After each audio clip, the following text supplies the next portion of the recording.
Okay, we're in the home stretch. 2 more order of operations problems to go. So we have 5 minus 7 times -2 plus -1 minus 2 minus -12 in parentheses. Okay, so on this I'm looking for any parentheses that need to be simplified. -2 is already simplified, -1 is already simplified, and -12 is already simplified. So this set of parentheses only serves to make this not look like subtraction. This is multiplication right here, not subtraction, which is why these parentheses are there. They're not there to indicate grouping.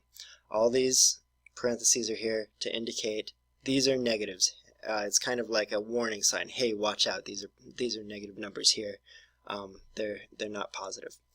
Okay, so we're done with parentheses. There are no exponents, so we're going to move on to multiplication. And I'm going to do this one step at a time. Here's the first multiplication that I come to. Remember that we do it from left to right. 5 minus, and then I have 7 times -2. 7 times -2 is a -14.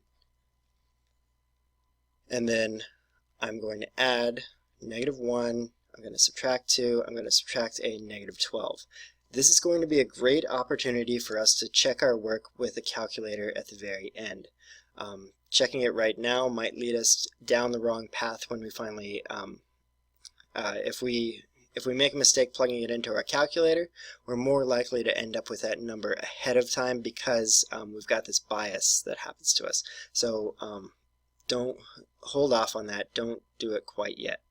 So we have 5 minus a -14 plus -1 minus 2 minus a -12.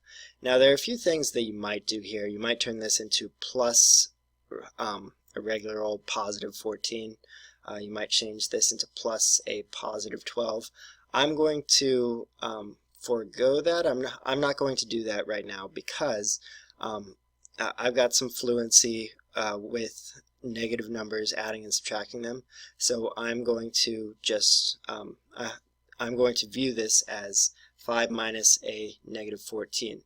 If I had 5 minus 14 rather than -14, 5, if this is 0 here, 5 is up here, and then subtracting 14 would make me drop below 0.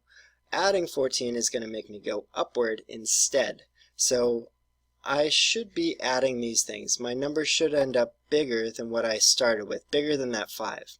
So I'm actually adding these two numbers, 5 and 14. If I add 5 and 14, that gives me 19. And then that's the only thing I'm changing. Everything else gets copied down, -2 minus a -12. And then I'm going to, now we're just adding and subtracting. So I just go from left to right. I do this step, 19 minus 1. Or 19 plus a -1. If I have $19 and I add a debt of $1, I have $18 now after I pay it off. And I'm subtracting 2, I'm subtracting a -12, and then this one, I'm going from left to right. I've got 2 subtractions left. 18 minus 2, no problem, that's 16. Oops, in blue. 16. And then I'm going to subtract a -12. And again, here's 16. Okay, here's 0. 16 is way up here. And then if I were subtracting 12, it would drop down here. But I'm not. I'm subtracting a -12. So instead of moving downward, I'm actually going to be moving upward that amount. So 16 plus 12 is how this is read. Some people like to take these two negative signs that are mashed together and then just make one big positive sign. I personally don't like doing that. I like to understand what the numbers are actually doing with each other, but whatever works for you. 16 and 12 are going to make 28. So our number should be 28 when all is said and done. So this one is specifically testing, do you know your operations with positive and negative numbers? That's a big part of this unit. Don't be surprised if you see something that's testing that a little bit on the test. And again, check your answers on a calculator. Calculators are useful if they're used in the right way. If you let them do the thinking for you, that's when they're a lot less useful. Okay, 5 minus 3 minus 18 divided by negative 3 squared. This negative is not in parentheses. Every time I see a square and a negative sign, a little warning light should be going off in my head. Hey, pay attention, are there parentheses? Is it an even power? That kind of thing. Even though this is an even power, this is not in parentheses, so I'm just going to do this part first. There are no, again, no parentheses. I'm jumping straight to the exponents. I copy everything else down. 5 minus 3 minus 18. I'm going to divide. This is going to be a negative number, and this is going to be a 9. Minus 9. If you type this into Wolfram Alpha, just like it is, it should spit out the correct answer at the very end. And then next, my next step is going to be dividing this 18 by negative 9. And this is going to be 5 minus 3 minus, and then this part, 18 divided by negative 9, is going to give me a negative 2. That's going to give me a negative 2 there.